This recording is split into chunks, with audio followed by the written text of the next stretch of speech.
for people. So he's the guy looking out for your interests on the controlling council group. We're actually starting 25 minutes early, which is great. And come to the first question, which is from Marden High School. Is somebody from Marden going to answer this question? Yes, go for it.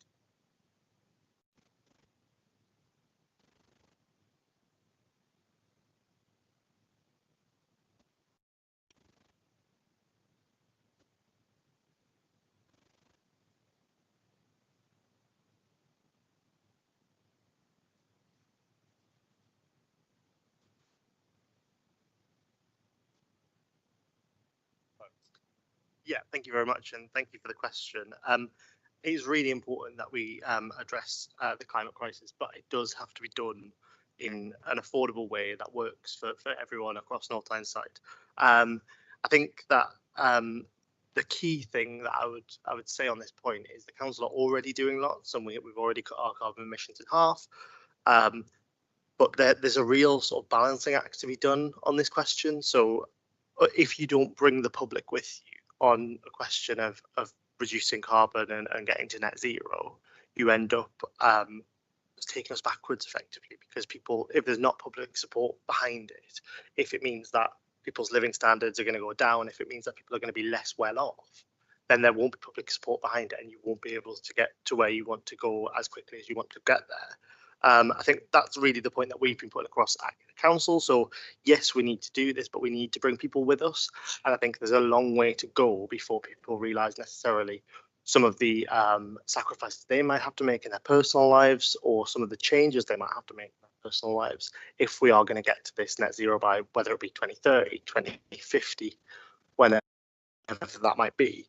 I think in terms of what the council at the moment, there are some huge hurdles that we still have to face. So to give you a really simple example, one of the big things is the vehicles that we use, right? So we've got lots of petrol and diesel vehicles, and trying to transition those into electric and into hybrid, that's a really crucial part of getting us to net zero. But the question then comes, well, how do you get an electric bin lorry, right? Because that's a massive battery. It's a lot of weight. It drives around for maybe 12 hours of a day. How do you get an electric bin lorry? Like, we're not quite there yet. So what are the other solutions that maybe isn't getting an electric version, but maybe it's more recycling, maybe it's shorter rounds, whatever that might be, that will help us reduce the carbon output in a small but meaningful way, rather than us just waiting for a big technological solution, which maybe doesn't exist yet. And on the bin lorry stuff, it definitely doesn't exist yet. So I think that's the crucial thing is what small steps and incremental steps can we take as we go forward, but also how do we bring the public with us on it? I think bringing the public with us is where I really struggle. It'd be unfair to ask you this, but it's a big BBC story today about councils sending their waste burnt. Where does North Tyneside Council's domestic waste go? So we have pretty good recycling rates, pleased to hear. And the recycling, obviously, it gets sorted and then usually gets put back into products. Similar with garden waste, we unfortunately do have still an unacceptable amount of things going to landfill. And that's unfortunately the situation we're in. And that's, I think, back to the point I was making around what is the sort of the incremental step that we can take. And one of the incremental steps that we're going to take is from in about a year's time, every household in North Tyneside will get a food waste bin. Will literally scrape your plate into that food waste bin. It comes at a separate bin collection, and that food waste all gets put back into energy creation rather than it just going into landfill. And that's one of those small incremental steps that we can take rather than sort of waiting for a big solution that frankly doesn't exist. Thank you very much, Councillor. Wendy. Morning, everybody. Okay, so I think it's really important that the council plays its part in addressing the climate emergency. And it's my job as your Director of Public Health to be really bothered about this, particularly to be bothered about the impact of climate change on the health of the population. So if you think about it, think about some of the extreme weather that we've had, storms, heat waves, Not that we get many heat waves in the northeast of England, of course, but they do further south. Floods, and some areas have had droughts. They can all have a really big impact on not only our physical health, but also our mental health. And it's a particular worry for most vulnerable people in our community. So the very young, the very old, those people with a disability and a health condition. And if you think back to some of the extremes in weather that we've had, if you think back to, I don't know how many of you can remember Storm Arwen back in November 2021, where we had 110 mile an hour winds, and it blew buildings over, it blew trees over, and a lot of people in the northeast of England were left without power, without electricity. And actually, you know, when you haven't got a roof over your head, when you haven't got access to food, to clean water, to electricity, and you know, and as I said, and particularly having a house over your head, then that's a really important thing, isn't it? That affects you both physically and mentally. So I know that young people as well are really worried about the climate crisis. There was a report published last year by the Royal College of Paediatricians, and they said about 49% of young people between the ages of 16 and 25 were either very worried or extremely worried about climate change. So it is something that we need to take really seriously. So Liam's already touched on the council's plan, and it's a really important plan. In 2019, the council declared a climate emergency with a view to being carbon neutral by 2050.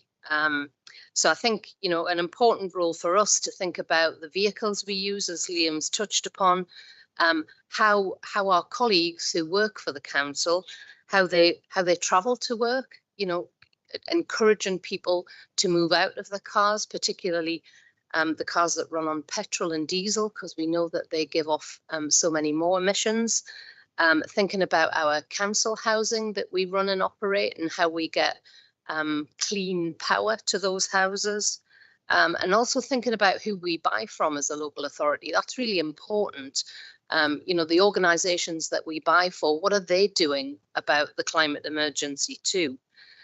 So I think it's not only, it's a big role for us as a council, but it's also, I think we should be encouraging all big organisations in North Tyneside to do the same as us.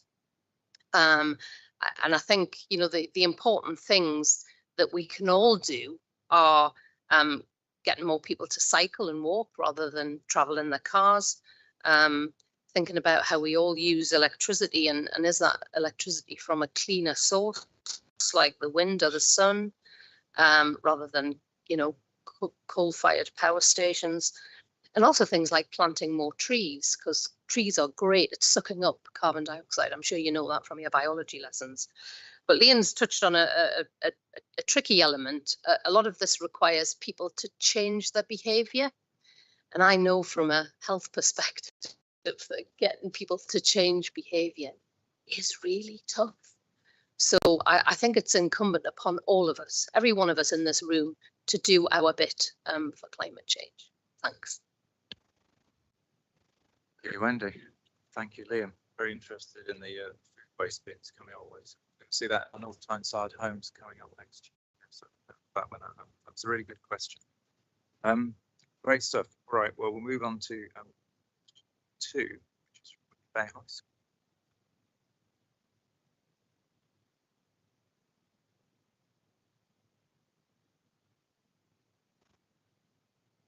Very good question indeed. And questions are up on the wall too, for those of you who haven't spotted that, to remind us as we go through. So, local business is an important part of North Tyneside. How can small businesses support young people starting work, leaving school, starting work, especially those with special educational needs and disability? Councillor Earl.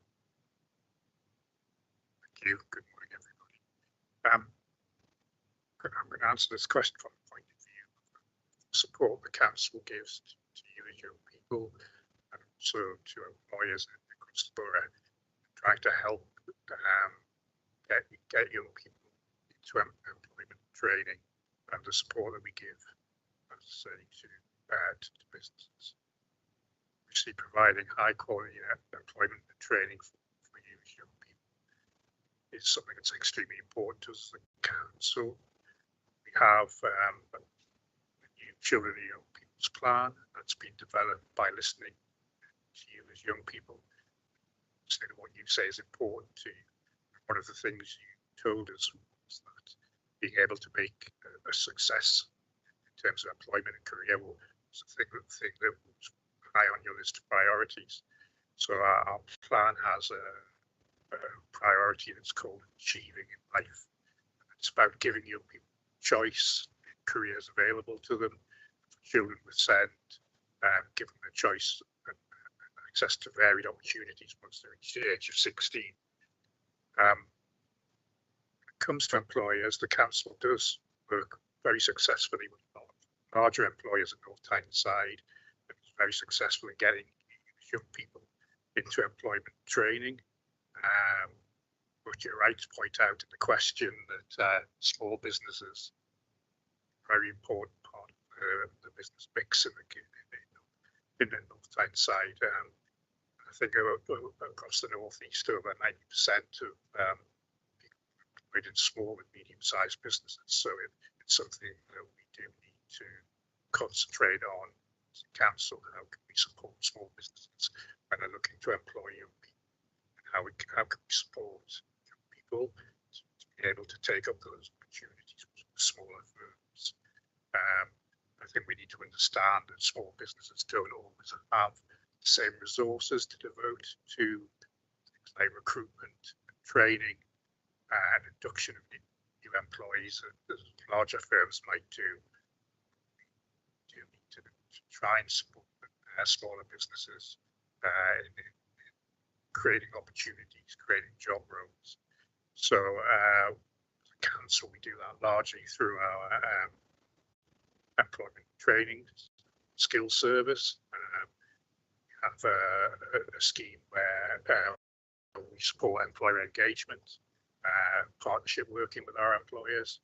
We have our connections team with young people, like careers education, information, advice and guidance to make you aware of exactly what's out there in terms of employment training when you're ready. And our employment skills team also do a lot of work around apprenticeship opportunities. I think the number of apprenticeships that's been created has taken a dip in recent years, so it's important that we work with employees to increase the number of apprentices available to you. So we hold things like an apprenticeship fair, which is called Get Up and Go. That's held during National Apprenticeship Week.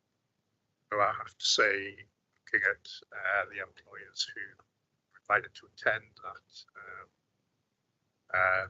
fair at the moment, they need to look at working with some of our smaller and medium-sized firms and get them to engage with employment fairs, apprenticeship fairs, etc. Created called Working Well hubs, which are kind of one-stop shop for employment training. We have one in Shields, it's been a while. We have recently opened another one in Wallsend Customer First Service. They've been incredibly successful in reaching out to people that perhaps find difficulty engaging through markets. So we invite employers to go along and meet people. We have our own skills people there. We have people from DWP who might advise on benefits and getting into. So we do a range of things to try and match employers with people. Also rightly highlighted the challenge in the question of your people with SEND, extra barriers that they face in getting into employment. And our employment skills team does offer a program at the moment called SEND and Ignite Your Potential.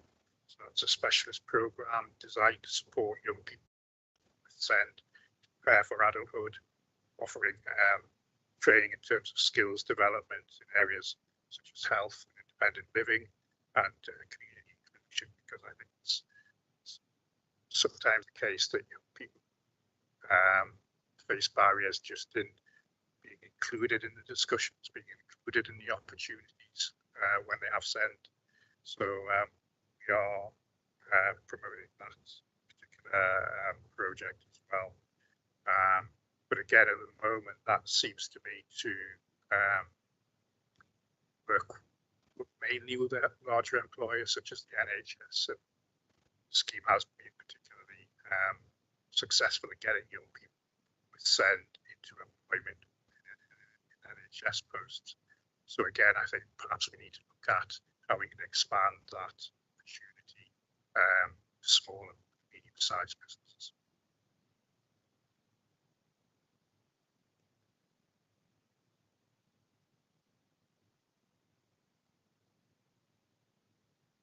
Yes, hi everyone. So I've got a private studio, so a gym, and work experience, I think, is the best thing that I ever did to help build the skills and the confidence and the opportunities that you have with work experience. For one, it made me go, actually, I don't really want to go that way with that job.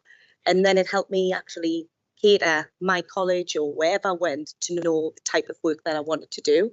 So I'm a personal trainer, I'm very visual, and many people that I coach learn in different ways. So I'm here to adapt my skills to help, because I could say one thing, not everyone's going to get it. We're all different. So you could say one thing, it's some things, and someone go, oh, I get that. So I think it's really important that we partner with local schools and colleges to tailor the needs and abilities for young people. All right. It helps build your confidence and understanding of a working environment, because I think that's key. And I was just saying to Wendy that I think we should have a life lesson in school.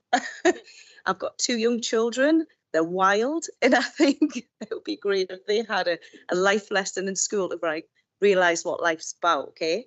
Now, just as Peter said, apprenticeships are really good, especially to suit different learning needs, mentorship programs to develop both communication, teamwork and skills specific to their industry. I would definitely see flexible and adaptable workplaces is massively important. So inclusive work environments, so by adopting skills and making physical adjustments. Also collaboration with local organisations, that's a massive one. With charities, small groups, is a small business. I don't know many what's available out there. You know, it's education, it's getting that voice out there. So I know as a small business, oh, I didn't know that.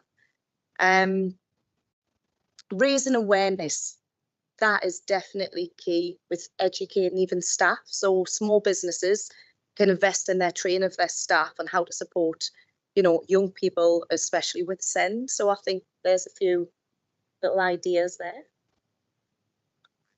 Cheryl, that's great. Good to know. Right, our next question. Thank you for that one. That was a really good question. It's from North Tyneside Youth Council.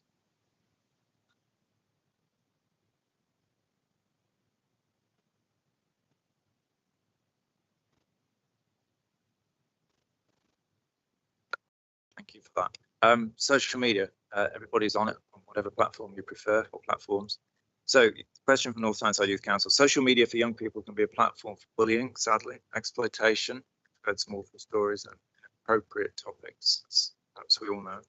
How can professionals, perhaps people on this table, be taught how to support young people who are experiencing this? It's time to bring in that. So, let's hear from Peter. Hello, everybody. Thanks very much for inviting us here today. I think, first of all, I want to start off by saying social media can be a positive thing, can be a good thing when it's used correctly in the right manner, and the people who are engaging with social media understand the risks and understand how to avoid becoming perhaps subject of exploitation or bullying, and certainly avoiding inappropriate topics. So I'm certainly not against social media. the question is about how can professionals like me and my staff be taught how to support young people who may be experiencing problems on social media.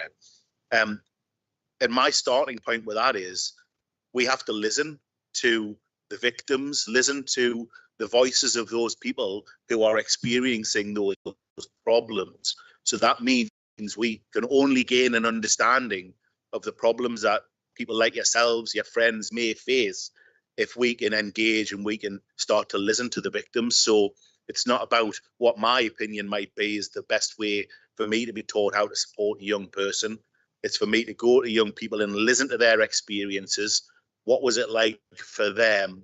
And also ask the question, well, what can I do, or what can my organisation do to help you come through this particular difficult time? And also put measures in place to stop it happening to other people. So a preventative aspect of it, which is really important, because if I can prevent, or we can prevent anyone from experiencing those difficult times, that has to be far better than them having to go through it and be supported through it. So understanding what the young person would like is key. Once we have that understanding, then an organisation like myself, or the other partners who we work with, we can start to put in plans in place which are individual to the problems that either one person is experiencing, or it might be that we can deal with a whole school or a college and advise on the best way to avoid being subject to exploitation or bullying. So we can put plans in place once we understand that that problem. But I think, you know, what I'd like to sort of really leave a thought in your minds and for you to take away and share with your friends, it's really very simple. And it comes back to the preventative aspect of it as well. You all can play a part in preventing people being bullied or becoming exploited. Learn about the correct way to use social media, and basically don't interact with anyone or say anything online with anyone who you perhaps wouldn't want to speak to in real life, because there are people who will obviously pretend to be one thing when they're certainly not. And you know, the very most simple message is, when you're on social media, encourage your friends to do the same, and just be kind. Just treat people you would want to be treated yourselves. And if we can spread that message, then we can hopefully start to prevent some of the bullying and exploitation that that goes on social media. Thank you, David. Before I move on to Wendy, is there anybody in the audience who's got experience or would like to sort of contribute? Maybe you've had bad experience or good experience with social media.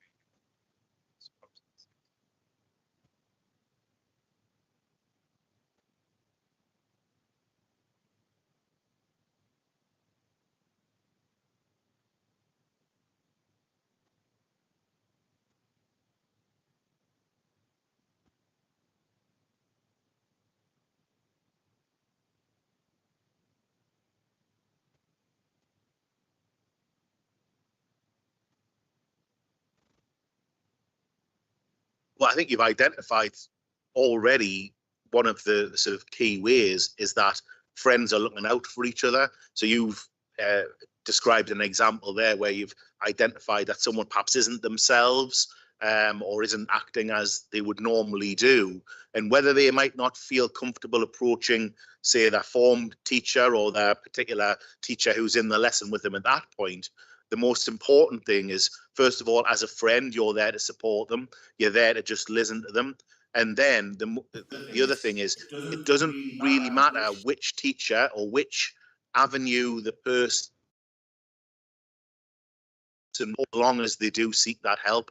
So they may feel they've got a real close relationship with either the form teacher, the sports teacher, or another trusted adult. And all we would say is, all we would care about is that they report it to a trusted adult, whoever that might be. And then that adult will, through the safeguarding procedures within colleges and schools, they will be able to get that individual the help that they would need to rectify the problem. And of course, there's certainly reporting into Northumbria Police. There's also Childline, which can take anonymous reports from young people. So there's a whole wealth of avenues for people to report, but it all starts with people like yourself looking out for friends and just maybe asking that question, hey, Dave, are you okay today? Or you seem a little bit off, and just starting that conversation. And that might just be the thing that the person's waiting for to say, oh, do you know what? Thanks very much. This is happening.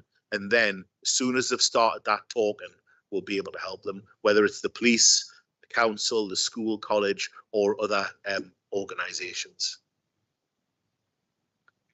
Point there. So Wendy, is there training for teachers in North Tyneside schools to be able to recognise perhaps that young people experiencing bullying or exploitation through social media? There is indeed, Adrian. We provide a lot of support to our schools across the borough around the whole issue of safeguarding. So that training is there, and that would include, safety around social media. I think for me, I saw a figure recently which blew my mind a bit. I must say that it estimated that by the age of 11, over 90% of children in the UK had their own smartphone. Now we know that most young people will access social media on their smartphone, so I was quite shocked by that. But I guess maybe you guys aren't. I just wonder, could we do a straw poll? How many young people in the audience have got a smartphone? I probably should have said, has anybody not got a smartphone? No. and there we can see. So yeah, so I think that's it's a bit of a scary figure, that, for me, because I think as David says, there's a lot of focus on the bad things about social media, but we do need to recognise that social media is also really positive. So I think we should hold on to that, because it's not all bad. Let's face it, our smartphones give us a whole world of information, don't they? And they keep us connected, they keep us entertained, as well as there being those downsides. I think I just want to say, I think, the question asked, what support was available for professionals. But I actually think it's not just a role for professionals to support young people who are experiencing the negative impact of social media.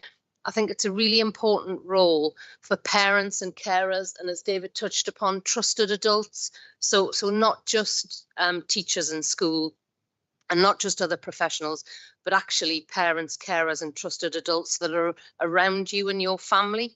I think these days, enabling children and young people to use their phones safely is a really vital role for being a parent and a carer. It's a really, really vital role. I can honestly say, when I was a parent, because I'm old, so it was many moons ago, that wasn't such a thing, because smartphones weren't as they weren't as widely available. I don't think my kids had a smartphone until they were well over the age of 11. But I think these days it's a really vital role. So I think all adults, whether you're a professional, whether you're a parent, a carer, or whatever, should be encouraged to talk to, in an open and honest way, the young people in their lives about the risk of social media from quite a young age and how to use it safely. Because actually it's only if we create that environment where young people feel comfortable sharing what they watch, who they engage with, and also how it makes them feel. And if they're able to do that without fear of judgment or punishment, they're much more likely to tell somebody about the issues that they're facing if they're being bullied or harassed. I think we also need to do more to raise awareness about, that malicious use, those people who want to bully and harass and want to manipulate, and how to identify that early. And as David said, and actually to be teaching young people how to report it and who to report it to. I think the other thing that we could do is also spread the message about where young people can get support, if they have been a victim. And I think there is quite a lot of support out there. David mentioned a few avenues of support. But but Young Minds, I don't know whether anybody's seen the Young Minds website, but the Young Minds website's got some great tips on what to do to have a more positive experience online, and actually how to deal with online bullying. It's got some great resources. So I'd encourage you all to have a look at that website. Thank you, Wendy. I don't know if you guys have seen, but an MP has tabled a bill to actually sort of control access to smartphones, or maybe to limit the particular apps that are on smartphones for young people. And there are moves, as you're probably aware, in schools now to perhaps limit phones in schools. Just out of interest, if your school imposed a ban during the school day on smartphones, basically you handed in your phone when you went in and then you picked it up at the end of the day, how many people would be in support of that you actually had a phone-free day and you spent the day just talking to your mates, doing stuff like that? How many people would be in support of that? Just out of interest, put your hands up if you think it'd be good to have a smartphone-free day. There's some thoughtful young people there. There's obviously some young people that don't want to be separated from their smartphones. There's also a suggestion in this bill, perhaps, that smartphones should not be readily available to people under the age of 16. How many people think that would be a good? Yeah, still one very thoughtful person on the front. But most people are wedded to their smartphones, and that applies to adults as well. We all know that. That's a really good question. It's a good discussion. And as we go through the other questions, if you want to chip in, stick your hand up. If you've got a view, just feel you have to listen to people on the panel here. Right, we've got one more question before we have a break, and this comes from Marden High School. In full-time education, the cost of transport can be a large barrier to accessing. What improvements can be? That's a great question. For those of you, traveling to school, sixth form, college, on the metro, or on the bus, whatever, obviously the cost of transport can be a large barrier to accessibility to education. So what improvements can be made? Councillor. Thank you. That's quite a challenging question. I think I would begin by reiterating something that Wendy said earlier. As a council, we definitely want to promote sustainable transport for our residents and young people. So that includes cycling. And of course, these are transport where possible. Going back to the earlier question of climate change, we do need to get young people and adults in general out of their cars to transport and cycling, etc. But that said, I do appreciate that for young people reaching the age of 16 and sixth form, further education, it's an exciting time in your lives. It's where you begin to have a degree of personal freedom, and certainly the ability to travel affordably is one of those freedoms. Against that, it's not as possible for us as a council to pay free travel. We have a number of schemes to subsidise travel for young people. So we have a scheme for young people that attend colleges of further education that are travelling 3 miles, because I know a lot of young people opt to travel to further education colleges in Gateshead in Newcastle. So we have a scheme that allows them to get up to a 50% reduction on their travel costs. And for students with SEND, again, we need to consider about how they can be given similar freedoms and opportunities to travel to schools and colleges with educational distance. So we have a scheme.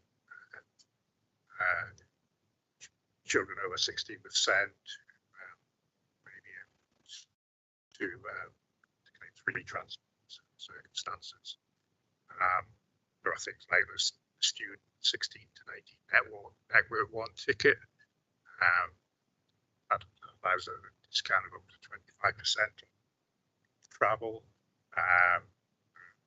The bursary schemes run by some schools with sixth forms. Young people can apply for a bursary grant that can be used to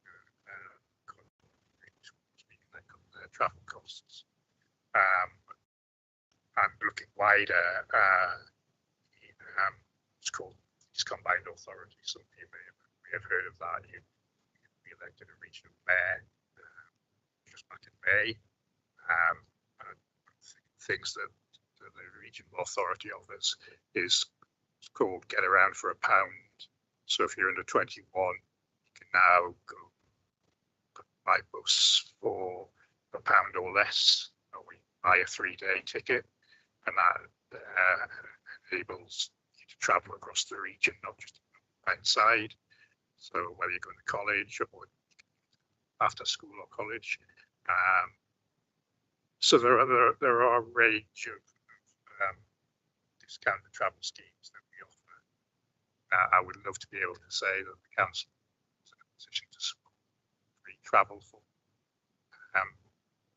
everybody who's over 16 to college, but you may have heard said in public before, there are financial pressures on the council's budget, and we do have to look at prioritising to do in terms of particular services. So whilst at the moment we can't offer free travel to all young people, hopefully that's something we'll be able to look at in the future, especially in partnership with the regional authority, which is doing a lot of work around improving public transport across the region. Of course, they may get funding from central government, which will allow us to offer more heavily discounted schemes for young people.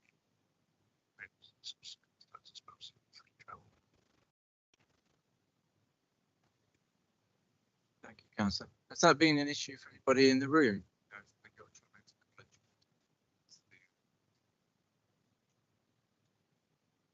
Stage. Fair enough. Cheryl, let's have your input. Right, well, I'm a fitness freak, so you should be walking. How many, can I have a raise of hands? How many people actually walk to school? Yes, come on. How many people cycle? Right, who has a bike? Right, why are you not cycling? That's what I want to know. Right, so I'm very about, obviously, with pollution and eco-friendly, I'm all about walking as and when you can. Obviously, it's your mental health as well, right? It's actually the most underutilized antidepressant there is, and that's exercise, and that's a fact. So finding, if you've got a bike, yes, you're going to be knackered getting up, but I tell you what, when you start work, that is nothing. So get up a bit earlier and just cycle with your mates. I mean, does anyone car share? I mean, I know with families, does anyone live near each other? Right, because I was thinking of maybe like collaborative carpooling. So, you know, schools, colleges, local authorities could promote carpooling among students that live in certain areas together. So that could obviously help. I remember when I was young, we used to be squeezed in my mum's car and all our friends went down. So it does massively help. Obviously cycling to college, or depending, you know, if there's more secure storage at colleges, I'm not too sure what that's like available. People that don't cycle, have you got, or do cycle, sorry, do you feel comfortable leaving your bikes? Can I have a raise of hands? Right, so if you felt that your bike would be totally secure, would you cycle? Would you more likely cycle? Yeah? So it's more the theft of a bike that you're worried about. Right, okay.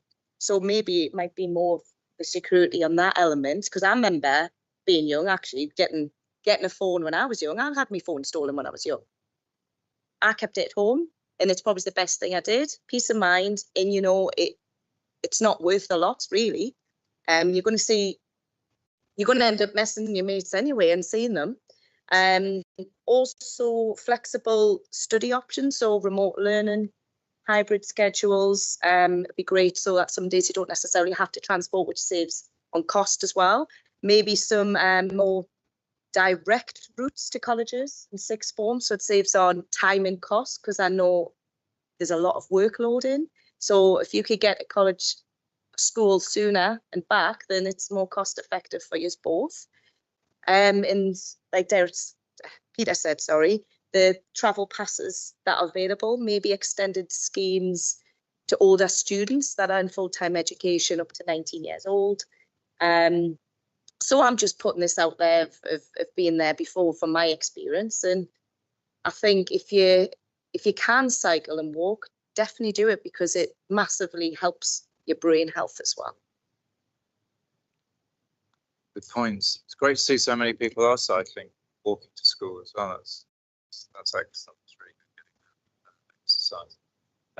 Right. Well, there's a short break at this point, and during this break, you might want to access the QR code. There you are. See it up on the wall there. And you'll be able to stand up there and hold your phone to it.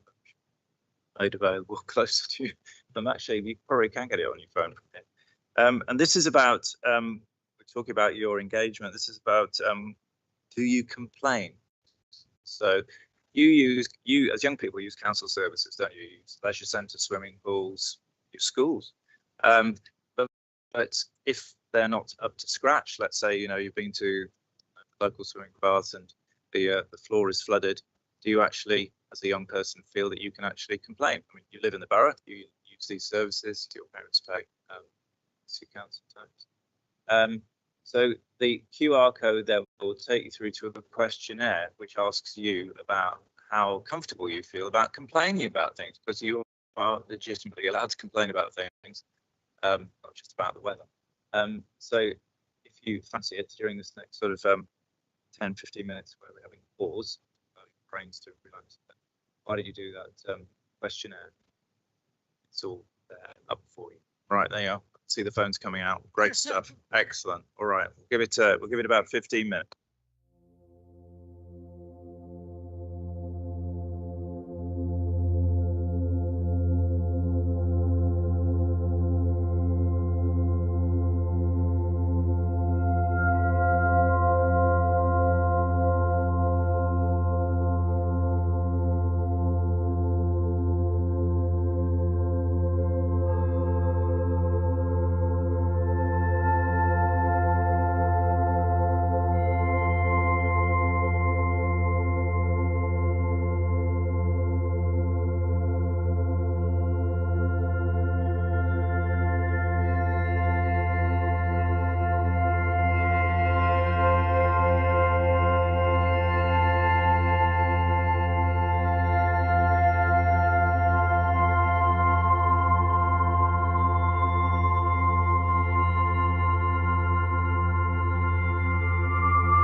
two.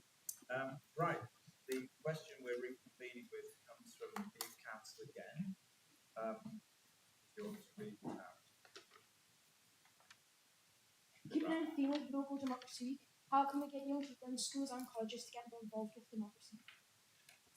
Thank you, young mayor. That's an excellent question. So keeping in the theme of local democracy week, and that's what it is across North Tyneside and in your schools, colleges this week. That's why we're here. How can we get young people in schools and colleges more involved in democracy, make them more engaged, because you are the voters of the future. You are the people that are going to take the decisions that affect this country to come. Right, well, let's start with the democratically elected councillor, Peter. Thank you. Thank you for that encouragement to the young people. Adrian, to complain. We do take all complaint. Yeah. Well, it is one form of exercising your democratic rights. You know, where your elected council offering or writing standard, and simply by raising it as an issue, that's you exercising your democratic rights. So it's an important way that you become involved in council in general. I think it's worth saying that it's not just young people there's a problem engaging in politics and democracy. We've just had recent elections both national and local level, and these politicians, a quite frightening level of disengagement amongst the adult population. So think about how we can get you as young people engaged and interested in democracy and politics in the future. It's very important. I don't know how many of you are interested in party politics as such. I'm sure myself and Liam would love to see, as applications from our young people to join our respective political parties, but it's certainly something that's been very, very challenging at the moment.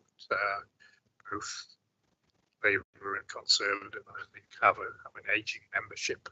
So, if you've got any ideas you could give to me as to how we can get you interested in party politics, that would certainly be welcome. But I do think, on the whole, young people are interested in democracy.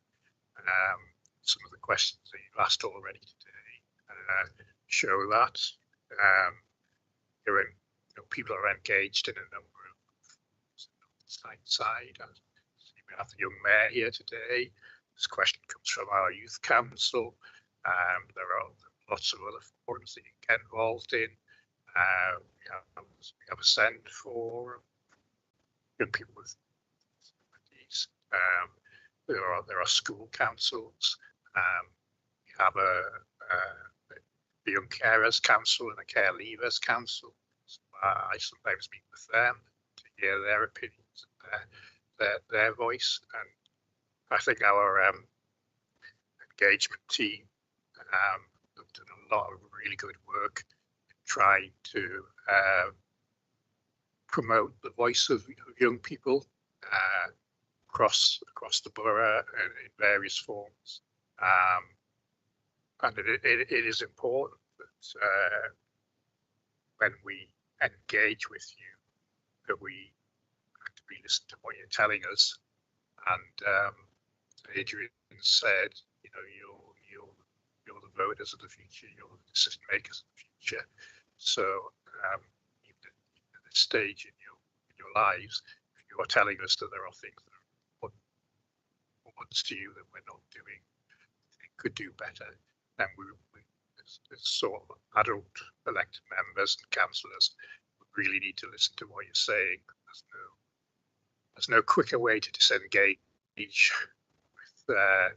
residents, people, than to ignore what they're saying to us. Of course, it's not always the case that we're going to be able to give you exactly what you would like. In the previous question, I referred to the constraints on council finances, just sometimes where we have to prioritise some services over others. Ironically, those is around children's services that we provide for children and young people. It's a legal requirement. Council to provide services such as safeguarding, Wendy mentioned, but also got a legal obligation to look after our young people who come into care, got a legal obligation to look after our care leavers when they're going out of care. So those are all things that are very important to us. And financially, a large part of the council's services for children and young people.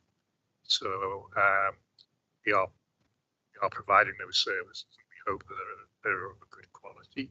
But certainly want to give avenues to young people to voice their opinions on the quality of those services, the way we deliver them. That hopefully is a way of engaging. I think if we can demonstrate that we have listened to what you've told us, that we have acted, what you've said, where we can, we need to celebrate those successes of working with you as young people. Hopefully that will provide evidence to those perhaps who aren't so interested at the moment.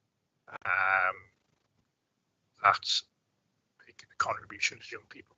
It's worthwhile doing, and it can change and improve the lives of young people. You're the end users in terms of services the council provides. So we need to know that we're doing what is right. That we're doing it in a way that we think is effective and helps you as young people. So I think if we can demonstrate that we've done that, that's the way to get more people engaged, young people interested in local democracy, certainly. Thank you, Peter, very much. Bounce this about getting young people engaged. Shall I throw it to the floor for local democracy? How do we do it, do you think? Awareness campaigns, the impact that having your own voice, I suppose, is. Because everyone has their own voice, everyone, should voice their opinions and how they feel, and we should be more open about it. I think when I was younger, I didn't really do that much, but I wish I did, because it does make a massive impact. So whether, in schools there is a specific certain time of the month, right, let's focus on this, even if it's quarterly, I think, that would be great, because I think I kept away from it because I wasn't too sure what it was about. So I felt if it was more of, right, this what this means, then I would have went for it. So but that's my personal opinion. Thank you. Chair, could I ask a question? I suppose I would ask the people here, do your local schools, do you have a school council where you could perhaps become involved in making changes for the benefit of the school? And that would be a way of starting people involved in a democratic process. And then I don't know if there's anyone here who could help me, but I'd like to know more about the youth council that the North Tyneside Council have in place. It's not something that I'm familiar with, so I'd be really interested to know, how does someone become involved with the North Tyneside Youth Council? Because I think that sounds like a really brilliant opportunity. So a couple of points. People could maybe look at starting a council in their local school to improve the facilities or the provision within the school itself. And then how does people get involved with the North Tyneside Youth Council? Thank you. What the youth council does. So pretty much like kind of what the youth council does is kind of it's getting a group of young people together to kind of try and make positive changes for the young people inside of the borough, sort of North Tyneside. So it's kind of at the moment around 10 people come together monthly for a meeting, and there's different things, and it's an agenda, so we'll have different things, and we talk about all of these different things, and we'll put together like ideas, we'll share opinions and stuff, and it all comes together, and by the end of it, you can kind of get something from it that then can help each young person in both Tyneside. And are the elections held across the borough, so every school elects people to the youth council? It's not like that, it's kind of like options, so you if you want to join, you can kind of just be like, we want to join the youth council, come join, so then you can go into the youth council, obviously. Great, fantastic. Well, you're all very engaged. It's great that North Tyneside has that. Very proud to be part of the North Tyneside community that has that youth council. Our next question comes from Whitley Bay High School. Across the borough, we have a diverse range of people living here, thinking about age, religion, culture, gender, and sexuality. How do you support people who may face discrimination to keep them safe? Very good question. Very clearly delivered. Do I need to repeat it, or did we all hear it? I think we all heard that, didn't we? David. Thank you. Great question, and really it gets right to the heart of why I joined the police, basically.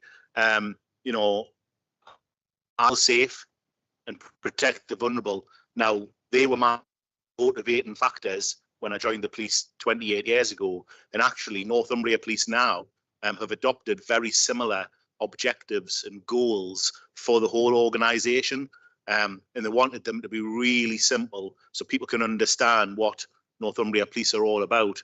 So some of our key objectives are simply to fight crime, keep people safe, and protect the vulnerable.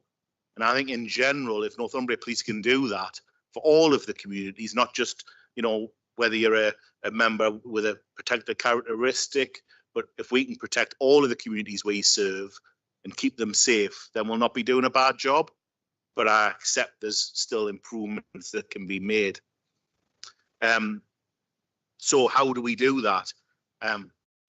Well, here we have a really positive relationship with the council, and we work as a multi-agency partnership, particularly in my role, looking after the communities on the neighbourhood policing side of things.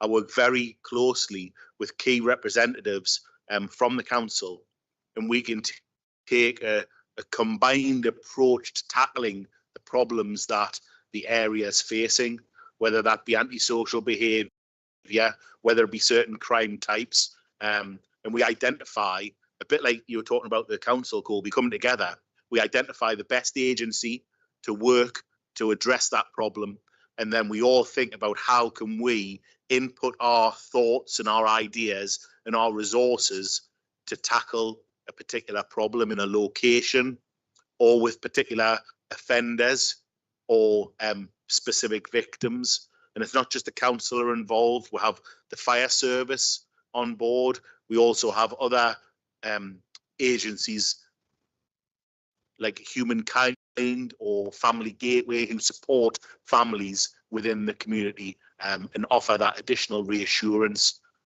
to tackle their problems. On a much more sort of drilled down level, for an individual victim, we would again put in a specific plan for that victim around the problems they were experiencing and how can we address those issues. And it may well be working with a council, or it may well be looking at their house and how can we put in additional security measures. Sometimes obviously the best way we can deal with a problem is by removing the person or persons who are causing those problems, and we'll try and do that within the legal powers that we have. And each individual victim will have a plan specific to that person who's have contact with one of my officers, and we keep in touch with them because we want to reassure them and let them know that we're there working for them to try and make their life and their environment better. Basically, we also look at delivering quality investigations. So when we identify someone responsible for, if it's antisocial behaviour or if it's a crime, then my role and my colleagues' role in a managerial sense is to make sure we investigate as thoroughly and as appropriately as possible to get the very best opportunity to make sure we can stop that offence from happening again. Excuse me. And the question mentions protected characteristics, but I want to stress, whilst we do pay particular attention to people who are targeted through one of the protected characteristics, we want to serve and deliver the best quality service we can to all residents within the North Tyneside community, because if you're a victim of crime or antisocial behaviour, you should receive a quality of service from Northumbria Police and our partners that is outstanding. And that's what I'm aiming for when I ask my staff to work for me and for the communities they serve. Thank you, David. How do we support people who might face discrimination in the borough that way? Thank you. So I think the best way to support young people who face discrimination and to keep them safe is to do everything that we can to promote that whole notion of inclusion. And what I mean therefore, I think there's a role for all of us, everybody in this room, everybody in the borough, to think about how we view each other and how we see each other. And I think what we need to do is, rather than, you know, think about somebody who is different and because they're different, treat them differently, actually be much more inclusive about how we see. So to basically value everybody's different backgrounds, their perspectives, and it shouldn't matter that they're different from us, because actually when we've got a range of different people in a room community, then actually that brings massive benefits for us as a borough. It brings benefits for a school, because if everybody had a voice and was heard, then learning from that difference is really important. I think we do create better communities for everybody if we can be like that. So David's already said that obviously North Tyneside Council works very closely with the police and a range of other partners, and the council is totally committed to eliminating all forms of discrimination, and really championing equality and promoting that whole notion of inclusion. And we do that through a whole range of different ways. So, you know, we have a safeguarding adults board where we're thinking about, you know, how do we look after adults who might be who we might need to keep safe. We've got a children's safeguarding partnership. We also have a domestic abuse partnership where we're thinking about, you know, children who might be affected through some of that. And one of the other things that we do with our police colleagues and our fire and rescue colleagues and our probation colleagues is, as part of our Safer North Tyneside approach, is we've got a key focus on hate crime. And actually really that this question kind of makes a nod to hate crime, if you like. And a hate incident is any incident that's motivated or prejudiced in relation to all of those protected characteristics, and we take those incidents really seriously.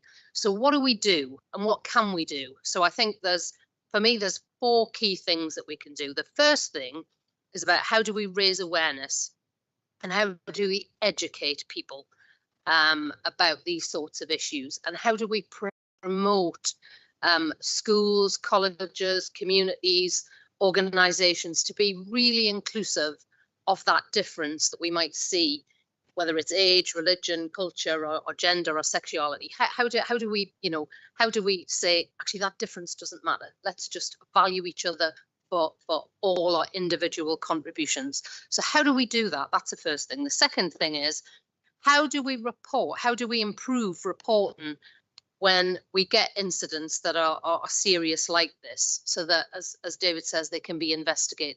So we need to do work around making sure that people know how to report those serious incidents. And then I think there's another element around how do we prevent them from either occurring or escalating. So I think, you know, thinking about the protests that happened, you know, a few weeks ago, you know, trying to make sure that they didn't escalate, particularly in our borough, was a clear focus for us. Now that involved all of us, didn't it? Children, young people, adults. And actually it's only by working in partnership with each other and with our communities that we can prevent those things from going any further. And I think we did a good job of that, didn't we, David, in the borough? So the fourth thing I think that we need to do is, and David's already alluded to it, is to ensure that any victims or witnesses that might see, you know, awful things happening, that they've access to the support that they need. And I think with that sort of approach, that's how we tackle these things. Thank you, Wendy. And you make a very good point. There were some very disturbing incidents, weren't there, at the end of July, beginning of August. We saw it in Sunderland, in Hartlepool, in Middlesbrough, but it's hopefully it's a tribute to the fact that we're integrated room for that borough. Right, we're moving on to a question from North Tyneside Youth Council again. What can be done to help the community, for example, public spaces, shops, etc., be supportive of children / young people? Thank you very much. This is a question for Councillor Bones, but also Cheryl. So Cheryl might have to take this all herself. What can be done to help supportive of children, young people, special educational needs in this build?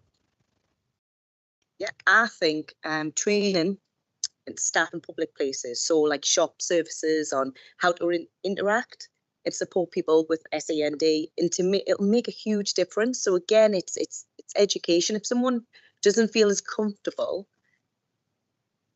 we're always willing to learn. Everyone's always learning for the rest of their life. So anything that you could do will make a massive difference. So basically, activities, local councils or businesses, community events that are inclusive and specifically designed for young people.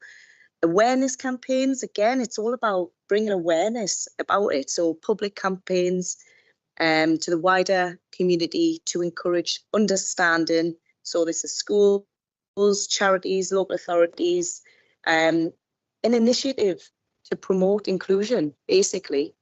I think SEND friendly business initiative. So encourages businesses to display a badge that signifies they are SEND friendly would be a good one. And obviously youth support programs. So offer volunteers or work experience specifically for young people with SEND in local businesses.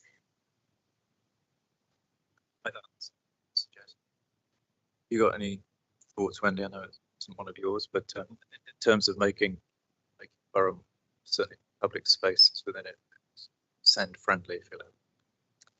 I like Cheryl's point about training. I think that's really important. Training and awareness raising.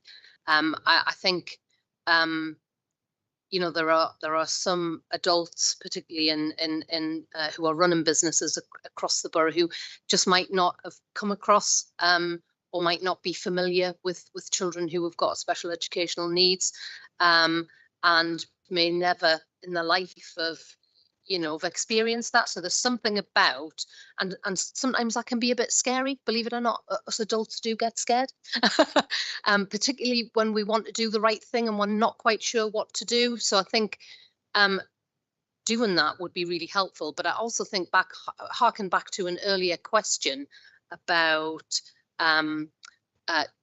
work experience and training and job opportunities. I think the more that we had people with SEND in the workplace on work experience, that would actually help. So, you know, getting our businesses, shops, public places to employ or have on work experience a range of different people. And it comes back to what I was saying earlier about being really inclusive as a society. Would make that awareness raising and would make people feel much more comfortable, because it would almost become a norm. It would become, you know, it wouldn't become something out of the ordinary. Yeah. David, I imagine that in the police, career police,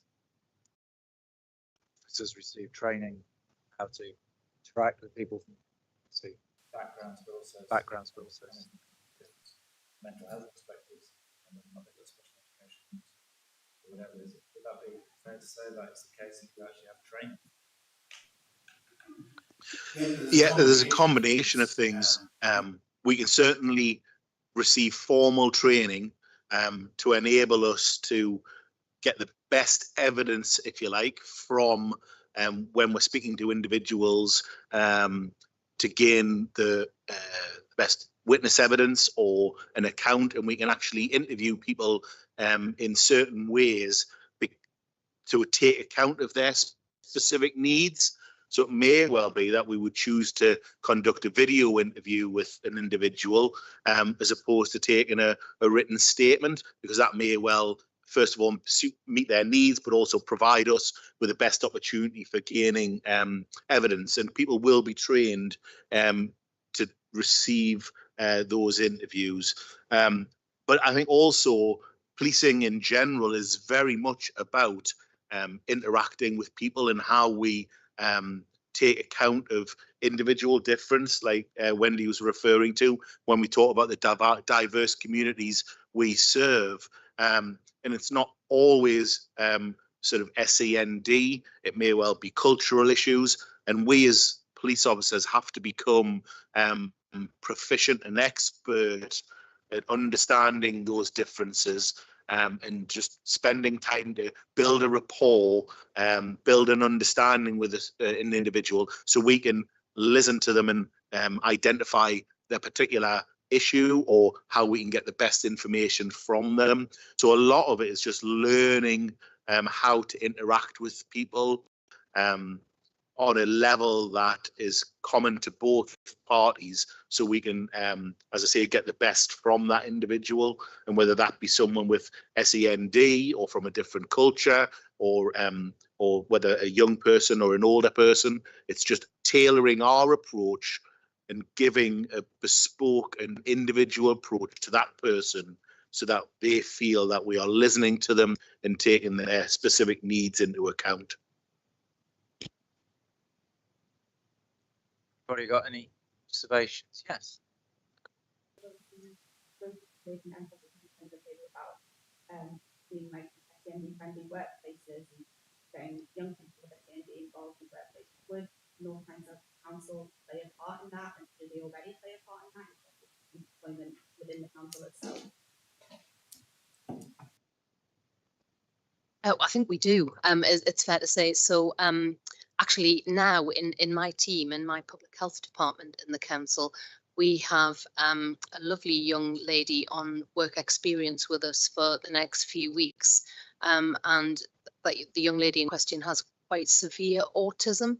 And you know, we've made provisions, so we've had to make reasonable adjustment in the team. We've had to find a whole range of tasks and things that she can do while she's on work experience with us that meet her needs, and we've been able to do that, and she's settled in really well. So that example. So I'm sure there's lots more examples across the council where we're starting to think much more broadly about how can we be a more inclusive employer for people who are from very diverse and different backgrounds. So that's one example. So yeah, and we're really enjoying having her in the team. It's made us think very differently. Actually, going on about that, I coach a range of different people. As I said before, everyone learns a different way. So actually, I've got in her 50s who's got autism. She coaches, she lifts weights. So as a coach myself, I have to adapt, and that's just from the years of experience. But personally, if understanding more would massively help me, because I could branch out so much more, because I'm all about inclusion. My godson's autistic, and I had asked her, Mum, right, what do you want us to do? You know, so I'm always wanting to help people. That's my job. I'm all about wanting to make people happy, healthy, have a nice, easy life. If that's possible. But yeah, it's inclusion is massive. lot of small businesses that are wanting and willing to just be like, give me whoever wants to come in. And yeah, it's at the end of the day, work experience, as I say, it helped me massively where I am today. And I think it's a massive part that everyone should do, really. Any observations from anybody in the room? With my younger sister. For example, me and my sister, my mum and my dad make up movies, but most of the time they'll have to group start having like a breakdown or something. How can you get more like public areas so like people who do have like severe autism or severe mental disabilities? How can you make like places so they can kind of live a very normal life in the same way to people who that don't have the same disabilities and just try and make them enjoy like this to the full potential? I think that's a very good question, Kobe. I think it's probably what various members of the panel have been saying, and that's about training for adults in these positions and whether or not it's cinema staff. Whatever, people need training to be inclusive, to actually be able to sort of interact with people. Their needs. We're a spectrum, aren't we? We all have different needs, different perspectives. But that's very kind of nice. Thank you. I think some organisations, like for example, I'm sure Morrison's, the shop, they have sort of quiet times for not just young people, but for people to go and do their shopping early in the morning. Well, not early in the morning, but between 9 and 10, it's accepted that that's a quiet time when they perhaps won't have music on and things like that, which means that may be more encouraging and more welcoming for certain aspects of the community to come and do their shopping there. So that's where a private enterprise has obviously identified the need to be inclusive and welcome people into their store. And so they've made that choice to make that adjustment. So it's about identifying those opportunities within the community if a certain individual has needs. I mean, in the police, we've seen a dramatic rise in officers and staff being diagnosed as neurodiverse. Those individuals have always been within the police, but we're getting much better now at identifying those specific needs. And then, like Wendy said, putting in reasonable adjustments to help those officers still perform a really valuable role and taking account of their SEND needs. And those officers are still effective. They're still able to do the role, providing they have certain, it's either technological support or more time to spend on statements and things like that. So it's about taking into account the individual's needs and then putting adjustments in place to get the very best out of either an employee in a work situation or making an environment like Morrison's more welcoming to individuals with perhaps difficulties around noise and busyness. Thank you, Peter. And staying on the subject of neurodiversity, I suppose, the question for the Young Commissions. Extremely important in today's society. How do you make sure people have a safe space to talk about it? Very good question. Very topical. So yes, young people's mental health and well-being, as we've been discussing, extremely important today. This has been, but we'll talk about it a lot more. How do we make sure that people actually have a safe space to talk about mental health? So, Councillor, very much for the question. I'd be surprised if you say that I agree with you. Health of young people is certainly a very important issue. It's a priority for me as a cabinet member for young people. It's something that we've spent a great deal of time on in terms of the services we provide. It's unfortunately a growing issue.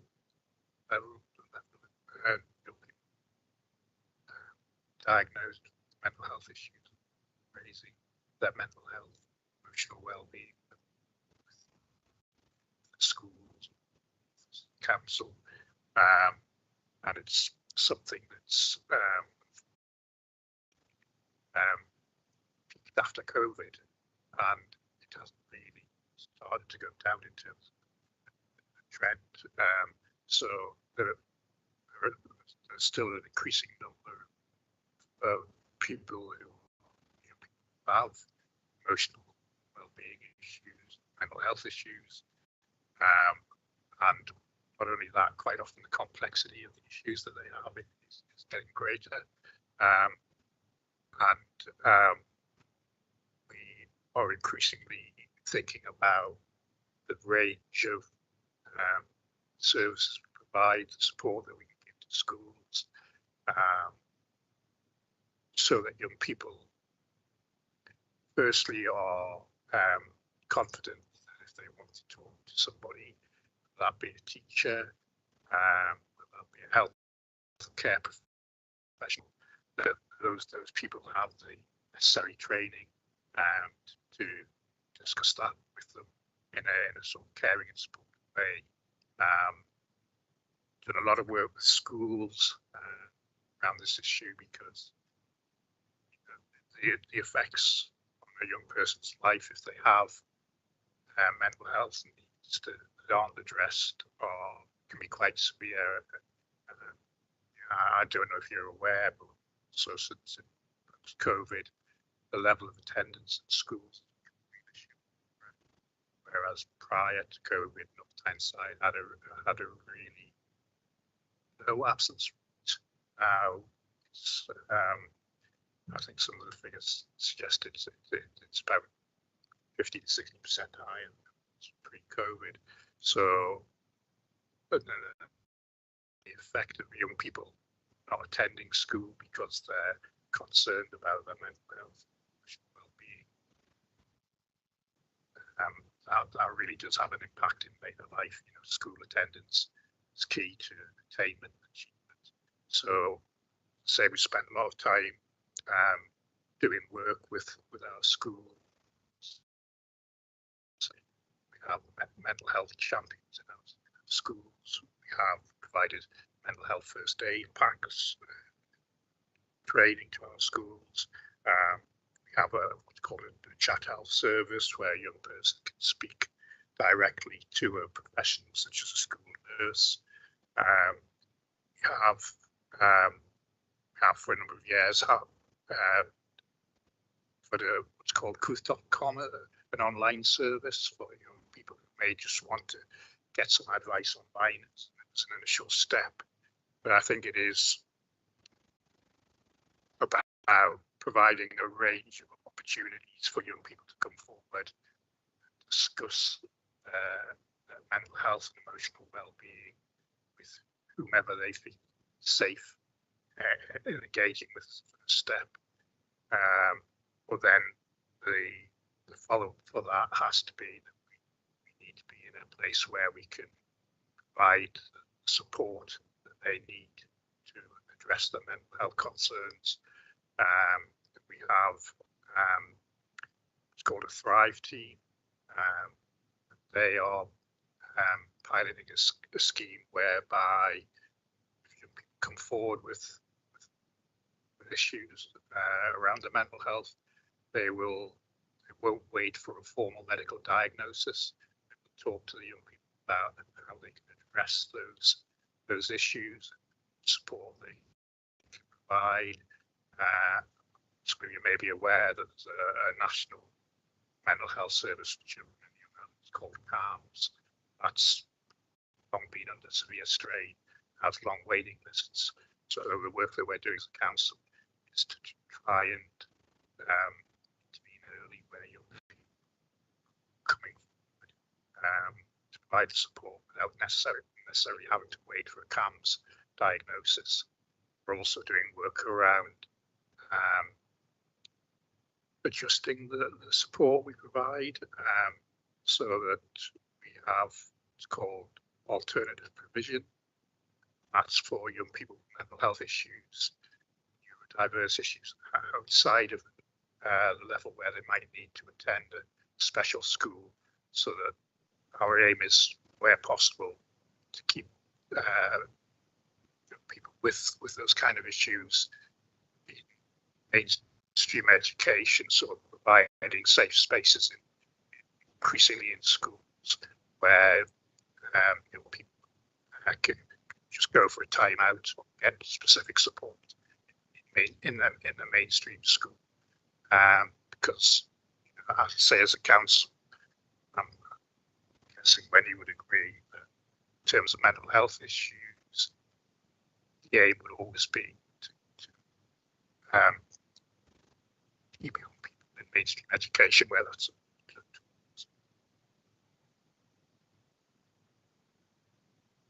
So yes, Wendy, so young people have a safe space to talk about that. So, Adrian, I think you're right. I think we're much better as a society generally in talking about mental health and talking about our feelings. I mean, when I think back, to my days as a nurse and a health visitor, mental health and had very low priority. But now there's a real acknowledgement that actually you can't really have good health and well-being if you don't have good mental health. So mental health is almost on a par with good physical health. So, and I think we've made loads of progress, particularly since the COVID-19 pandemic. And I think that's important. It's important that we hang on to that. So I'm a great believer in promoting the message that it's okay not to be okay all of the time. And I think this is really important, particularly for young people. I think we're great in the UK in kind of believing that we've got to be okay all the time. When somebody says to you, how are you feeling? Like you've got to go back to them and go, oh, I'm fine, even if you're not. And I think, it is, people are not okay all of the time. Yeah, mental health, everybody has mental health. We all have mental health. And our mental health waxes and wanes. So, sometimes it's, so take, for example, today, how many people are feeling really good today? I am, and I'm on the panel. So there we are, there's a few of us. Who in the room's not feeling as good today? Who in the room is feeling somewhere in the middle? Okay, so there's a good example, isn't it? So, there'll be days when we're doing okay, and there'll be days when we're not doing okay. And I think it's something about, clearly acknowledging that sometimes our lives can be difficult. And actually, when you're feeling like that, being able to talk about it, but also, being able to reassure your friends and your family that actually just because you're feeling like that doesn't mean that you're any less worthy. And I think the key to it all is around how do we show kindness, compassion, empathy, and understanding when people are not feeling okay. I think if we behave like that, then actually that creates a safe space for people to talk about how they feel. So, if you feel able when somebody says to you, so actually, Wendy, how are you doing today? If you feel able not to have to say, I'm fine, and you feel able to say, actually, do you know what? I'm feeling a bit low and I wouldn't mind a chat about it. If your response is one of kindness and empathy, then you're much more likely to be open about it. So I think there's something about that whole notion about how we create that kind of space. I think the other thing that we have to hang on to is, those times when we're feeling a bit low and we're not as upbeat as we might be, doesn't necessarily mean that you're mentally ill or that you've got a mental illness. It just means that your mental health is not as good as it was maybe the day before. And I think too often people associate, having a bad day with actually having a mental illness and needing to go and seek services. So there's something about just how we couch that whole thing, I think. I think safe spaces for young people come in many forms. I think we're really, I'm not going to reiterate all the services that Peter's talked about, but I think there's probably a whole raft of other things that are out there that create safe spaces for young people. And if you think about all the opportunities, some of you will be going to Cubs and Scouts, guides, those sorts of activities. They're safe spaces. They're safe spaces where, you can be with friends and talk about how you're feeling. that there's things like, you know, Cheryl talked about before, just how good physical activity is for your mental health. You know, so playing football, being out in the fresh air, going to the park. There's lots of opportunities for that in North Tyneside. So I think we, you know, need to remember that those safe spaces are there in a huge variety of different forms. Anybody saying that? Yes. Yes, please.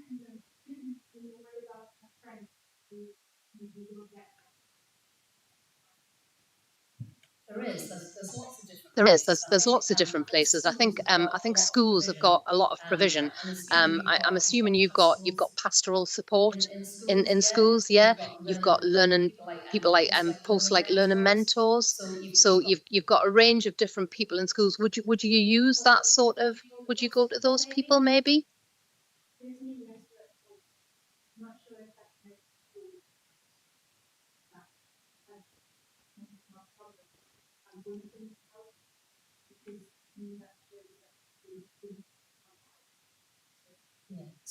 So I think in the first instance, a bit about what I was saying is some of that is about sitting down with that person and having a chat with them, and I guess encouraging, you know, to your friend, encouraging them to seek help and talking to them about, you know, you've heard today just how much help is available in North Tyneside.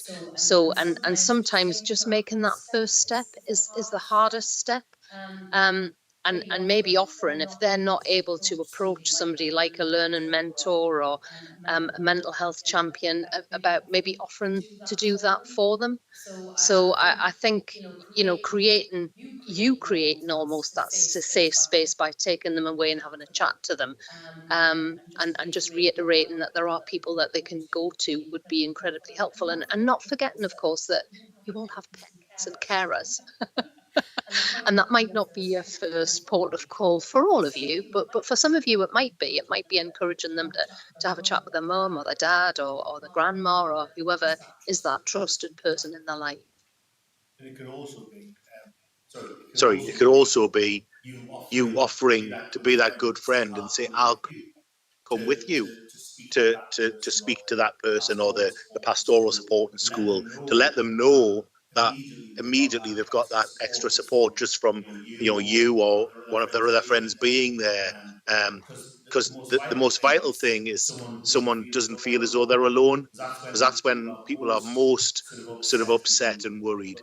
But as soon as, like when he said that first step's been taken, they suddenly realise, oh, well, actually, someone's there with me and they're not alone anymore. They're not isolated. And that support can often be a really, really important first step. So the person can just need that little bit of extra help to go along with them to make that first seeking out of help.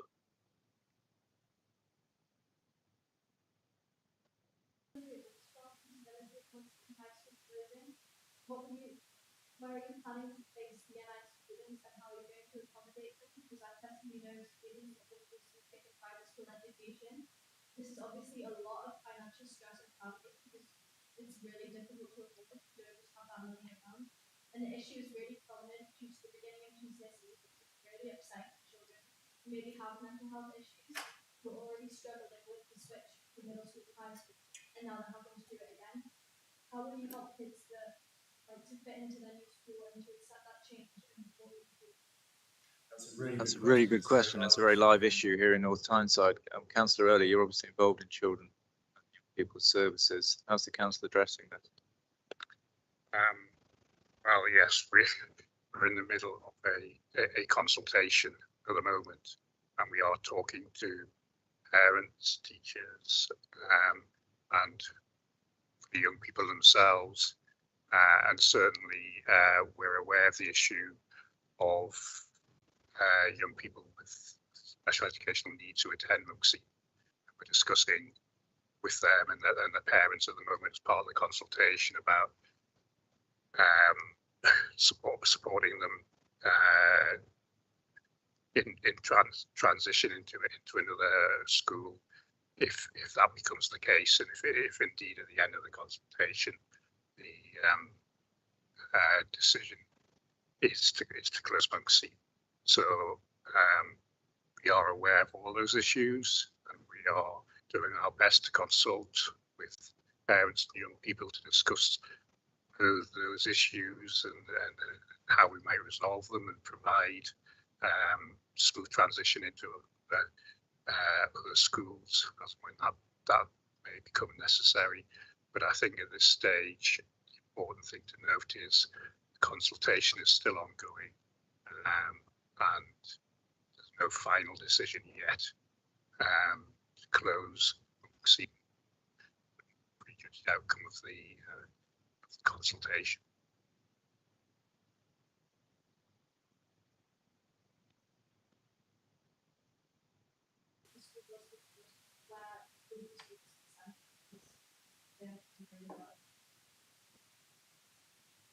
Councillor Early, or what? Wendy? I mean, I think until that, it wouldn't be fair to talk about that until that decision has been made, because I think the purpose of the consultation is to hear from, as Peter said, parents, carers, teaching staff, pupils, to hear about whether or not there is an alternative viable proposal. So I think it would be unfair to talk about some of that at a point when we don't know what the outcome of that consultation is. I guess all I would do is reassure you and to say that whatever the decision is made at the end of the consultation period, then there will be a proper plan put into place, and that plan would be implemented in close cooperation with everybody who needed to be. And the end of the day, the pupils come first, and the teaching staff. So we'd be making sure that we looked after them in the first instance, and that's the thing that's most important. Thank you for that, and thank you for that question. It's a very good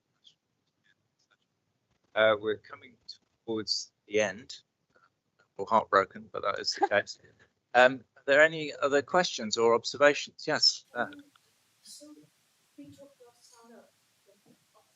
Yeah. Stand up. We talked about climate change and travel quite a lot, and how cycling is a better alternative than just getting in the car because it's faster for moving, but doesn't produce any like carbon output. But there's not really any cycle paths, like especially from say if you live in North Shields area near John Spence and Brent Park, there's that like one cycle path that just goes downhill and then just ends, and then you have to go to housing estate to then cross some traffic lights, and it's like especially when it's raining and everyone like drives to school, it's really dangerous on like some of the roundabouts and stuff because it's like all roads and you've got about 3 lanes. It's just like there's nowhere to go actually cycle. That's the reason why no one uses it. That's a brilliant observation. Keen cyclist. You can obviously see. You were one of the ones to put your hand up when you said you cycled to school, weren't you? Obviously, we're seeing quite wholesale changes along the coast at the moment in terms of provision of cycleways and so on, but that doesn't pertain to the route that you're talking about. So you've got some decision makers sat here on the panel who've no doubt heard what you've said about that particular route that you take, and hopefully that will be fed back to the transport department. Some nods around the table. Yeah, I think we are. We're looking to extend our cycles across the borough. A lot of it is dependent upon being able to raise the funding to do that. But yeah, if you want to drop me an email about that particular area, I'll pass it on to our highways department, who are responsible for planning cycle paths and cycles. We are keen to make use of existing sort of public thoroughfares. So certainly in the northwest of the borough, we have a lot of what are called wagon ways that are left over from mining pits. So we're busy converting those into pedestrianised thoroughfares and cycle routes. So yes, it's certainly our goal to provide better access to enable people to cycle to work, to school. It's been said by myself that it's so good in a number of ways to improve people who cycle for health reasons, so safe for the environment as well. So we're doing what we can, and we're keen to expand the cycle provision. I think the other thing that's possible as well is, and this is where you can use your, get involved in local democracy maybe a bit more, but to maybe escalate that up in your school, because I think there's a team in the council that could work with your school to work out some safer routes. So obviously, which school do you go to? You go to Marden High. So obviously, young people will be travelling from all sorts of different directions to get to Marden High, won't they? So trying to work out what are safer routes. We've got a team in the council who can work with the school to kind of plot those safer routes, because obviously it's impossible, isn't it, to have cycleways on every road in the borough. That would probably be a bit unaffordable, but we can certainly work out more safer routes to school. Very much for that. Any other contributions? Oh, it's all happening now. It's all happening now. This is a proper question time. You first. I was wondering about activity centres and parks and stuff. Because I know my brothers, they really like to go to parks and things, but there's not really a lot around my house, and we have to walk quite far to go to get one. And then with the activity centres, the same goes, but also that's for like younger children. Sometimes older people like myself want to do fun stuff in activity centres as well. I was wondering if there would be more, if there would be like changes in. I guess it comes down to money again, Councillor. It does everything. Most things do in the end, I'm afraid. I mean, we do have, or we would agree, a lot of great parks and green spaces and open spaces in North Tyneside. Our parks have Green Flag Awards. I'm very keen to maintain that standard of provision. And I guess there are probably green spaces that aren't very well used. So I think it's a challenge to us to make sure that they're accessible and that there are facilities there that help you to enjoy them. But again, it's about the financial challenge of finding the funding to develop those sites and grade them, and also maintain the parks and green spaces that we do have.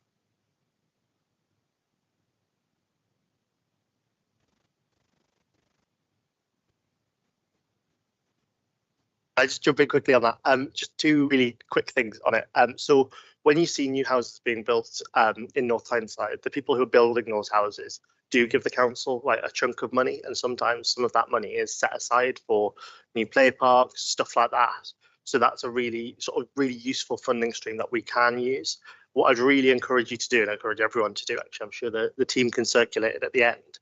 Every ward, so North Tyneside split up into 20 wards, and that's what we're councillors for. So I'm a councillor for a ward in North Shields, Councillor Early's a councillor for a ward in the Northwest.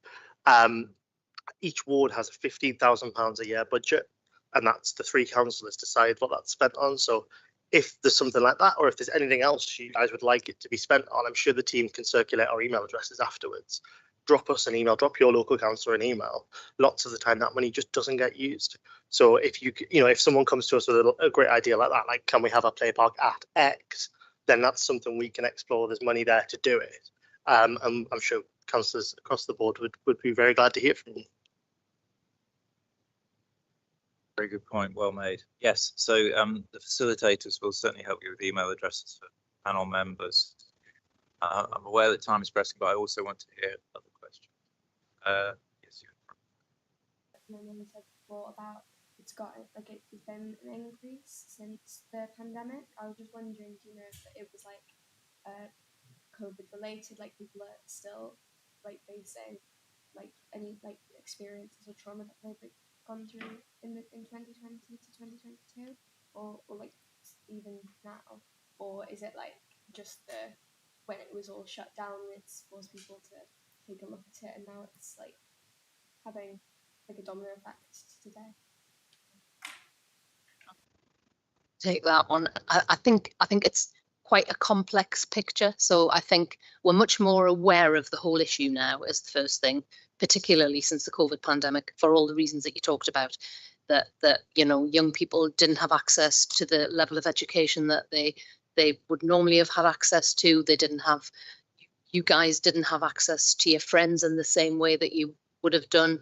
So lots of things. There were quite a significant number of negative impacts for young people. In fact, when I did a bit of a report and a bit of an assessment about how the COVID pandemic had affected the borough, we made the statement that it probably disproportionately affected children and young people, and not necessarily because you got more COVID, but because of all of the indirect aspects that you've just mentioned. So I think we're more aware of the issue of mental health and well-being, and it's on an equal part of any physical health condition. We've had COVID, and you know that created some issues, particularly for more vulnerable young people. And then, of course, during the pandemic, there wasn't the same access to services, were there? So, you know, the waiting list for some of those more specialist mental health services be much longer than what they were before the pandemic kicked in. And for, I guess, those reasons, and there's probably more that I haven't mentioned, that's why we're in the position that we're in now, with more young people feeling like their mental health has been suffered in a detrimental way. We've just done every year we conduct every other year actually, we conduct a mental health and wellbeing survey. It's called the SHU survey. Most of the schools, not all of them, but most of the schools in the borough participate, and we're just looking at the results of that at the minute. So we will have some data on mental health and wellbeing and just what that picture looks like for us as a borough, and we should have that available relatively soon, and we'll be sharing that with schools. Does that answer your question? Thanks, Wendy. Young man then. Climate change. We've been talking about how everyday people can change their habits to reduce their carbon emissions.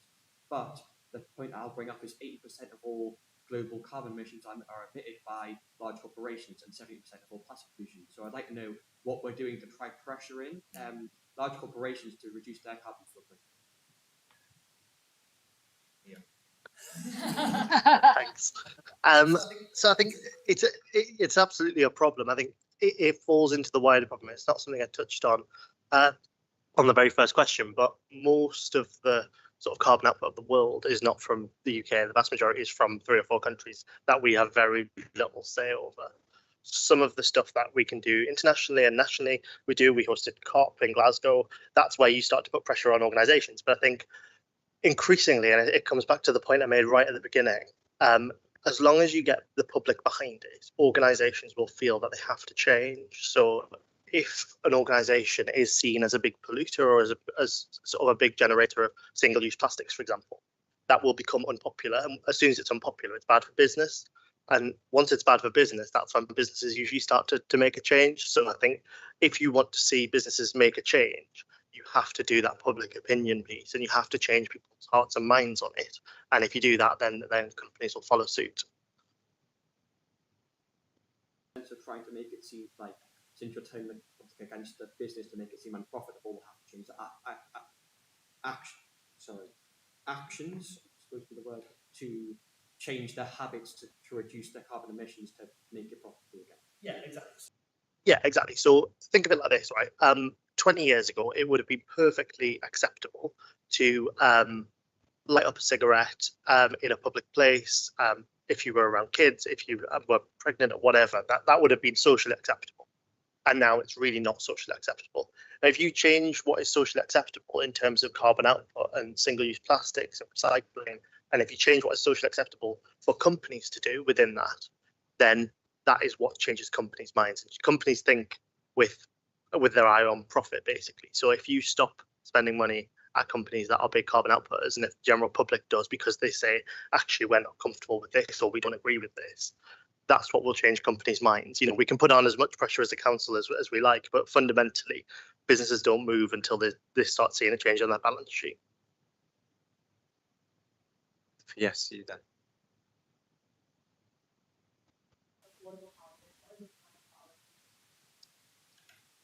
The birth rate is dropping. The birth rate is dropping. That's a tricky one to It's a deal tricky one to deal with. Isn't it? Going on about nutrition, mental health. Have you ever heard of serotonin? It's a neurotransmitter in our bodies. It's like a chemical message. 95% of that is produced in your GI tract, so in your stomach, not in your brain. So the foods you are eating will affect your brain. So your happy hormone, serotonin, is actually produced in your stomach. So when we go on about mental health, your nutrition and physical activity is massively important. Birth rates massively affect. I've had clients of mine not be able to have children. Once we changed their exercise, their nutrition, they fell pregnant. So it's a massive, massive effect on the body inside and out. So monster drinks, processed foods will massively affect up here as well. So it's making sure that, you know, taking control of what you're eating, being more mindful of whole foods. And this is where I suppose schools can get nutritionists in to educate and help, because it massively, massively impacts the body. So I thought I'll put that in there. I think the second part of the question, if I heard right, was about affordable housing. So, well, as a council, we have what's called a local plan. It sets out level of housing development that we have to provide. There are government targets around providing housing. A few years into that plan now, as a council, we built several thousand pieces of social housing over the last couple of years, and you know, want to increase the amount of affordable housing that's available, where we have private development. There's a legal responsibility for us to discuss with large developers about providing a percentage of affordable housing as part of that development. So it is about the tension between house building and the issues around planning. Obviously, there are quite often issues where local residents who live in an area where a big development is proposed have issues about the nature of that development. So it's not as straightforward as just being able to go out and build where we want. You know, there are planning laws and planning regulations, but certainly as a council, we are doing our best to provide more affordable housing. And that's something that is part of our plan for the future. But I do appreciate, to the root of your question, that we have an aging population, pressures on young people as they come into employment and into adult life to support an aging population.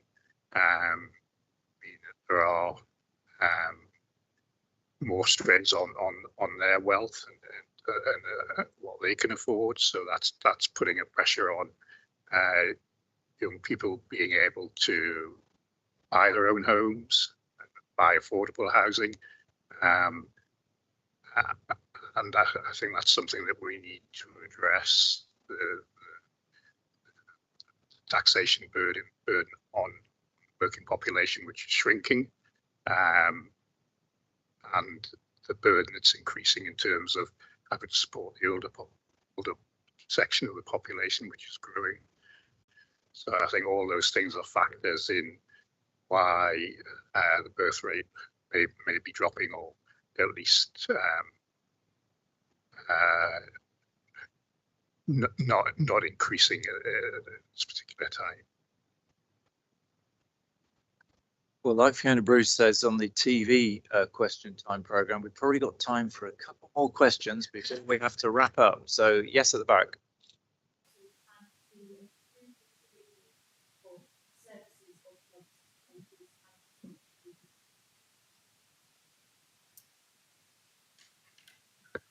Do you have an answer for that? Do you have an answer for that? Oh, sorry about that.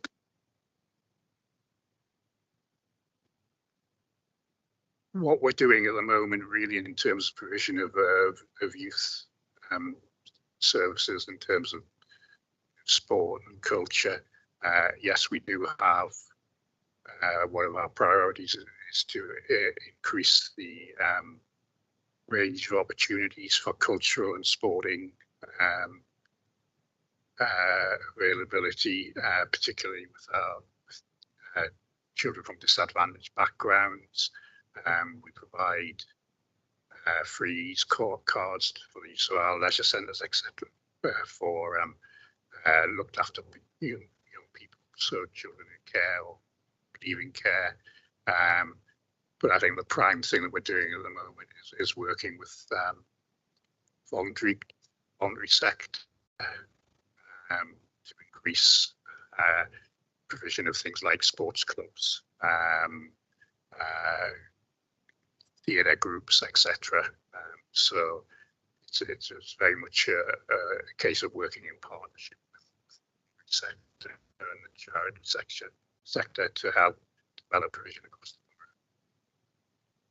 board. I'll take one more. See you at the front. And she lives in Maryland, and she was telling me how their closest police station is only is an hour away. And I was wondering if there's anything the council is going to do about making Meadowell feel like a safe place. Well, that definitely sounds like a question. I imagine there is. So I think the first part of it with the closest police station was an hour away. Okay, I would maybe walking, yes, but the closest police station would be Middle Engine Lane, just near the B&Q in Wars End. Because North Shields Police Station, there's still officers who work from there, but it's not open to the public at the moment. So there is a police station in North Shields which has my neighbourhood officers working from there, which cover the Meadowell. But the nearest accessible station open to the public is Middle Engine Lane. So that's the first part. What are we doing to make the Meadowell safer? Basically, it comes back to the point I said initially. We're working with the council and other partners. We have a group set up specifically to look at what we can do in the Meadowell to make it safer and a better place to live for everyone. So there's active work ongoing there, and my neighbourhood officers are really embedded and invested in that. And then I was just in a meeting the other day with one of the directors of the council, and there's a really exciting opportunity which we're going to explore about potentially having some form of multi-agency hub at locations within North Tyneside to bring all the partners together so that we're really effective in tackling local problems. And it may well be that we look to locate one in the Meadowell or somewhere else within the borough. But that's probably going to be 6 to 12 months away.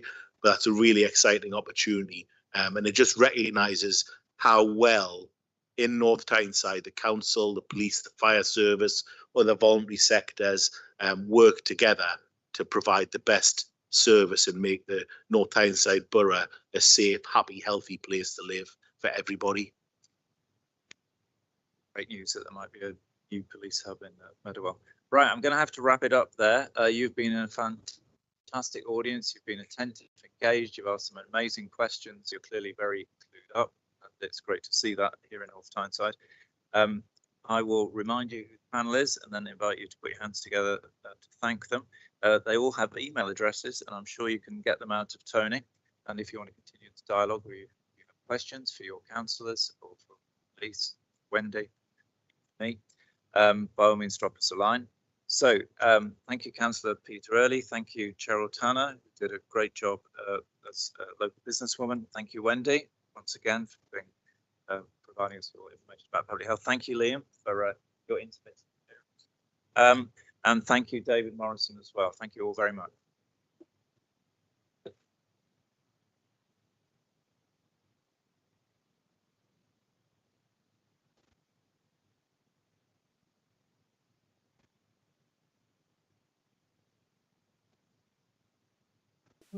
Really good. If you've got a question that you didn't get to ask, just want to come and write it down on here with your name, your school year, and your school, and I'll get it answered for you and send it to schools. Yeah, because we'll run out of time. Come and write it on this piece of paper and I'll sort that out. There's lunch on next door. Everyone's welcome to stay and have lunch. Thank you very much.